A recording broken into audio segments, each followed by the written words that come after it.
नमस्कार। और the deep dive में आपका स्वागत है। नमस्कार। आज हमारे पास क्रिकेट के शौकीनों के लिए समझिए एक खजाना है। हाँ, हमारे एक श्रोता ने हमें एक पूरे क्रिकेट टूर का डेटा सेट भेजा है। और ये कोई मामूली स्कोर कार्ड नहीं है। इसमें हर मैच, हर खिलाड़ी की मतलब पूरी कुंडली है। बिल्कुल, और ये आंकड़े एक बहुत ही दिलचस्प कहानी सुनाते हैं। ये दौरा 2 टीमों के बीच था, घरेलू टीम हॉटीज और मेहमान टीम आउटीज। अच्छा। ये 18 जनवरी से 3 फरवरी 2019 के बीच हीथ्रो में हुआ था। 15 मैच, 3 अलग-अलग फॉर्मेट, मुकाबला बहुत कड़ा था। तो आज का हमारा मिशन है इन आंकड़ों में गोता लगाना और उस कहानी को बाहर निकालना जो सतह पर दिखाई नहीं देती। सही बात। सिर्फ ये नहीं कि कौन जीता या हारा, बल्कि ये समझना कि जीत हार का फैसला कैसे हुआ, कौन से खिलाड़ी उम्मीद से बढ़कर खेले और कौन कौन दबाव में बिखर गए। तो चलिए इस क्रिकेट सीरीज की पढ़ते उठेड़ते हैं। बिल्कुल। तो सबसे पहले सबसे बड़ा सवाल, टूर जीता कौन? तो सबसे पहले बड़े नतीजे पर नजर डालते हैं। हाँ? 15 मैच खेले गए थे। 15? हाँ, आउटीज ने 8 मैच जीते और हॉटीज ने 7। ओहो, मतलब 8-7, बहुत ही करीबी अंतर से। बहुत ही करीबी। तो टूर की विजेता टीम आउटीज रही। लेकिन रुकिए, यहीं पर कहानी में पहला ट्विस्ट आता है। डेटा में एक बहुत ही हैरान करने वाली बात है। कौन सी? टूर की सर्वश्रेष्ठ खिलाड़ी यानी वुमेन ऑफ द सीरीज का खिताब हॉटीज के खिलाड़ी चैनल प्रेस्टन को मिला। अच्छा। मतलब सबसे बेहतरीन खिलाड़ी उस टीम से थी जो टूर हार रही। ये कैसे हो सकता है? और यही इस पूरे दौरे की सबसे आकर्षक पहेली है। हाँ। ये दिखाता है कि टीम के तौर पर हॉटीज भले ही एक कदम पीछे रह गई, लेकिन चैनल प्रेस्टन का व्यक्तिगत प्रदर्शन इतना असाधारण था कि उसे कोई नजरअंदाज ही नहीं कर पाया। ये इस बात का भी सबूत है कि क्रिकेट सिर्फ टीम का खेल नहीं है, इसमें व्यक्तिगत हीरो बनने की भी पूरी गुंजाइश होती है। ये तो बहुत दिलचस्प है। इसका मतलब है कि या तो प्रेस्टन अकेले ही पूरी टीम का बोझ उठा रही थी या फिर आउटीज की जीत किसी एक खिलाड़ी के दम पर नहीं, बल्कि एक संगठित टीम प्रयास का नतीजा थी। बिल्कुल। इसे समझने के लिए हमें फॉर्मेट के हिसाब से इसे तोड़ना होगा। टूर 3 हिस्सों में बटा था, T10, T25 और T50। हाँ, 3 अलग सीरीज। तो शुरुआत T10 सीरीज से करते हैं, यानी क्रिकेट का सबसे तेज, सबसे विस्फोटक फॉर्मेट। T10 सीरीज में जो पहले 5 मैच थे, आउटीज की टीम पूरी तरह से हावी रही। अच्छा। उन्होंने 5 में से 3 मैच जीतकर सीरीज अपने नाम की। ऐसा लगा जैसे छोटे फॉर्मेट की आक्रामकता और तेजी उनकी टीम की शैली को ज्यादा सूट करते हैं। मतलब शुरू से ही उन्होंने दबाव बना दिया। बिल्कुल, वे शुरू से ही हॉरीज पर हावी हो गए। और इस फॉर्मेट की कोई एक सबसे बड़ी स्टार थी? हाँ बिल्कुल, आउटीज की वाणी विश्वनाथ। उन्हें T10 की वुमेन ऑफ द सीरीज भी चुना गया था। ओके। उनके प्रदर्शन का अंदाजा आप पहले ही मैच से लगा सकती हैं, जहां उन्होंने नाबाद 122 रन बना डाले। 1 मिनट, 122 रन, वो भी T10 में? ये तो अविश्वसनीय है ना?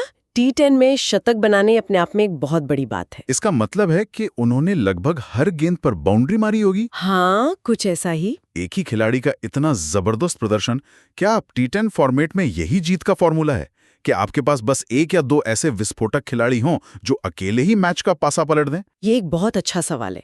T10 में अक्सर ऐसा ही होता है, आपके पास सोचने का समय नहीं होता। सही बात है। और वाणी विश्वनाथ ने सिर्फ बल्ले से ही नहीं, गेंद से भी कमाल किया, जब सीरीज 2-2 की बराबरी पर थी। यानी 5वां और निर्णायक मैच। हाँ, उस निर्णायक T20 मैच में तब उन्होंने गेंदबाजी में 4 विकेट लिए। अरे वाह! ये एक परफेक्ट ऑलराउंड प्रदर्शन था जिसने आउटीज को सीरीज जिताई।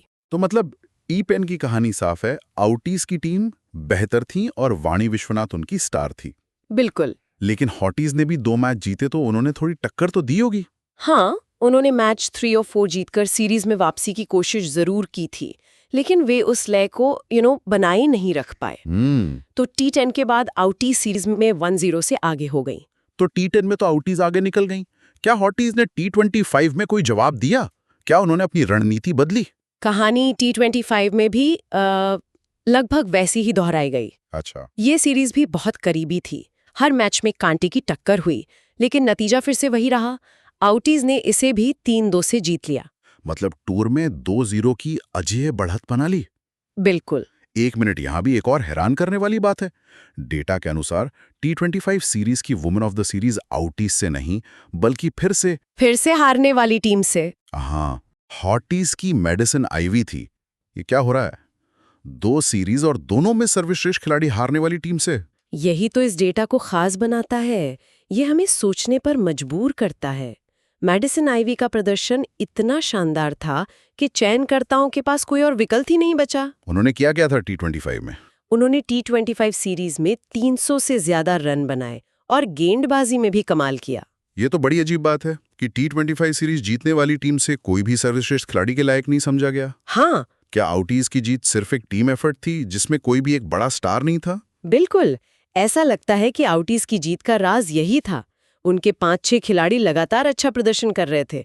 कोई 40 रन बना रहा था, कोई 2 विकेट ले रहा था, मतलब एक टीम एफर्ट। और हॉटीज की तरफ से? हॉटीज की तरफ से मैडिसन आइवी अकेले लड़ रही थी। जैसे मैच 8 में उन्होंने अकेले 5 विकेट लिए थे। 5 विकेट? हाँ, ये एक मैच जिताऊ प्रदर्शन था। और सीरीज कितनी करीबी थी इसका अंदाजा आप इस बात से लगाइए कि मैच 7 हॉटीज सिर्फ 8 रन से जीती। और मैच 9 में आउटीज ने आखिरी ओवर में सिर्फ 1 विकेट से जीत हासिल की। मतलब हर मैच में दर्शकों की सांसें अटकी होंगी। बिल्कुल।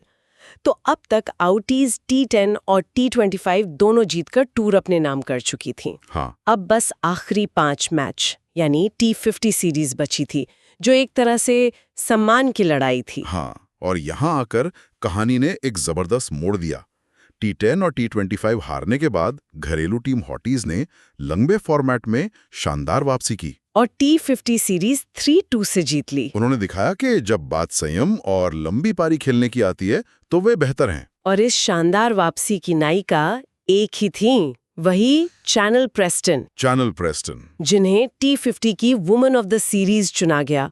और उनके आंकड़े सच कहूं तो अविश्वसनीय है। मैंने उनके स्कोर देखे। मैच 11 में उन्होंने नाबाद 244 रन बनाए। 244 रन, नॉट आउट। जी। T20 क्रिकेट में दोहरा शतक लगाना ही एक बहुत बड़ी उपलब्धि है। और उन्होंने ये कारनामा कर दिखाया। और ये सिर्फ एक मैच की बात नहीं थी। उनका प्रदर्शन पूरी सीरीज में लगातार अच्छा रहा। मैच 13 में उन्होंने फिर से नाबाद 188 रन बनाए। अच्छा। और सिर्फ बल्ले से ही नहीं, उन्होंने गेंद से भी अहम योगदान दिया। मैच 11 में दोहरा शतक बनाने के साथ साथ उन्होंने 4 विकेट भी लिए थे। ये तो कमाल का ऑलराउंड प्रदर्शन है ना? तो क्या हम ये कह सकते हैं कि हॉटीज की टीम लंबे फॉर्मेट के लिए ज्यादा उपयुक्त थी? क्या उनके खिलाड़ियों का स्वभाव T20 क्रिकेट को ज्यादा सूट करता था? ये डेटा तो यही इशारा करता है। ऐसा लगता है कि हॉटीज के बल्लेबाजों के पास विकेट पर टिकने का संयम था, जो T10 और T25 में शायद उन पर भारी पड़ रहा था। हाँ, शायद। और चैनल प्रेस्टन इसका सबसे बड़ा उदाहरण है। उनका ऑलराउंड प्रदर्शन ही हॉटीज की T50 सीरीज जीत का मुख्य कारण था। ठीक है, तो अब पूरी तस्वीर साफ हो रही है। हाँ। आउटीज ने छोटे फॉर्मेट जीते और टूर पर कब्जा किया, और हॉटीज ने लंबे फॉर्मेट में वापसी करके अपना सम्मान बचाया। लेकिन इस दौरे ने हमें कुछ ऐसे सितारे दिए जिनका प्रदर्शन हमेशा याद रखा जाएगा। चलिए इन स्टार खिलाड़ियों पर एक गहरी नजर डालते हैं। इस लिस्ट में सबसे पहला नाम बिना किसी शक के चैनल प्रेस्टन का ही होगा। बिल्कुल। वो इस टूर की सबसे बड़ी खिलाड़ी थी, भले ही उनकी टीम हार गई। आंकड़े क्या कहते हैं उनके? पूरे टूर में उन्होंने कुल 1410 रन बनाए, जो किसी भी खिलाड़ी से कहीं ज्यादा थे। 1410 रन? हाँ, और उन्होंने सबसे ज्यादा 4 शतक लगाए। और सिर्फ यही नहीं, गेंदबाजी में भी 10 विकेट अपने नाम किए। तो उन्हें समग्र विमेन ऑफ द सीरीज का खिताब मिलना बिल्कुल सही फैसला था। तो ये तो हॉटीज की वन वुमेन आर्मी जैसी थी। लेकिन आउटीज की तरफ से कौन था जो उन्हें टक्कर दे रहा था? आउटीज की तरफ से 2 नाम बहुत महत्वपूर्ण है। पहली, वाणी विश्वनाथ, T10 की रानी। और दूसरा नाम? दूसरा नाम है शिल्पा शेट्टी का। वो आउटीज की छुपी रुस्तम थी। छुपी रुस्तम? कैसे? अगर हम आंकड़ों को देखें तो उन्होंने लगभग 800 रन बनाए और गेंदबाजी में चैनल प्रेस्टन के बराबर यानी 10 विकेट लिए। अच्छा, 10 विकेट। वो टीम की सबसे भरोसेमंद ऑलराउंडर थीं। जब भी टीम को जरूरत पड़ी उन्होंने प्रदर्शन किया, जैसे आखिरी T50 मैच में, जहां उन्होंने 5 विकेट लिए और नाबाद 96 रन बनाकर अपनी टीम को एक और जीत दिलाई। वाह।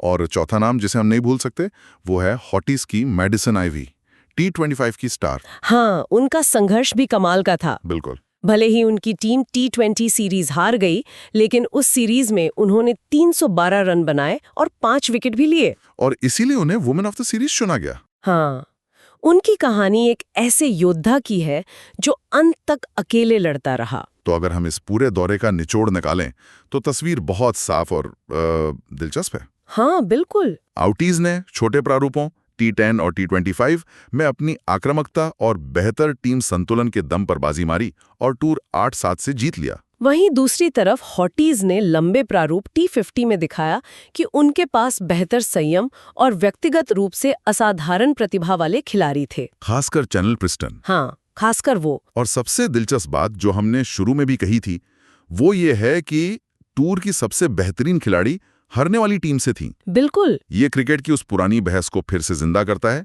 एक महान खिलाड़ी बनाम एक महान टीम। बिल्कुल सही। और इस पूरे विश्लेषण से एक सवाल मन में जरूर आता है जिस पर हमारे श्रोता सोच सकते हैं। हाँ जरूर बताइए। जैसा कि हमने देखा, चैनल प्रेस्टन का प्रदर्शन ऐतिहासिक था। 1400 से ज्यादा रन, 4 शतक, 10 विकेट। अविश्वसनीय आंकड़े। फिर भी उनकी टीम टूर हार गई। तो क्या ये डेटा हमें ये बताता है कि क्रिकेट के आधुनिक बहुप्रारूप युग में एक असाधारण खिलाड़ी के रिकॉर्ड तोड़ प्रदर्शन से ज्यादा जरूरी टीम का लचीलापन और संतुलन होता है? ये एक बहुत ही महत्वपूर्ण सवाल है। मतलब क्या अलग-अलग चुनौतियों के लिए आपके पास अलग-अलग हीरो होने चाहिए? शायद हाँ। आउटीज के पास शायद प्रेस्टन जैसा कोई एक खिलाड़ी नहीं था, लेकिन उनके पास T10 के लिए वाणी विश्वनाथ थे। और पूरी टीम में शिल्पा शेट्टी जैसी संतुलित खिलाड़ी थीं। बिल्कुल, जिन्होंने हर फॉर्मेट में योगदान दिया। तो सोचने वाली बात यह है कि क्या आधुनिक क्रिकेट में सफलता का राज एक सुपरस्टार पर निर्भर होने के बजाय हर फॉर्मेट के लिए सही स्पेशलिस्ट तैयार करने में है? क्या टीम की सामूहिक ताकत किसी एक खिलाड़ी की व्यक्तिगत महानता पर हमेशा भारी पड़ती है? ये एक ऐसा सवाल है जिसका जवाब शायद भविष्य